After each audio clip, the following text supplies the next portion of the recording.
Wondering tonight if closure will indeed come with a surprising confession. The night team's Brad Chaimson in the News Center following another developing story today, a plea in the 30-year-old murder case. Brad? Well, Eric, the plea agreement only days in the making. And the hearing today means the victims' families no longer have to wonder. They now know Edward Edwards will be convicted of murder.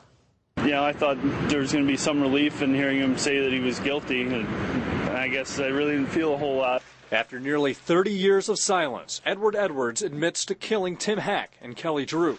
The high school sweethearts, both 19 at the time of their murders, were last seen at a friend's wedding in 1980.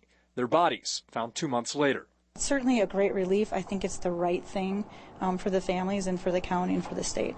In pleading guilty, Edwards also admits he's responsible for a double homicide in Ohio from 1977. His lawyers say the 76-year-old will serve his sentence there. His motivation primarily is so that his family wouldn't have to come down for trial, or come up for trial, excuse me. His wife, any of his children. It gives him closure on the case, at least at this end of it, as well as for all of the families involved. The plea marks the beginning of the end to the case. And while the victims' families will not have to relive the events through a trial, they know that also means possibly not getting answers to what happened years ago. He's going to serve the rest of his life in prison where he belongs. I mean, he's a poor excuse for a human, and he needs to be in prison and then off to hell. They're just as dead today as they were August 9th of 1980. So, you know, and what's fair justice then? You can't bring them back.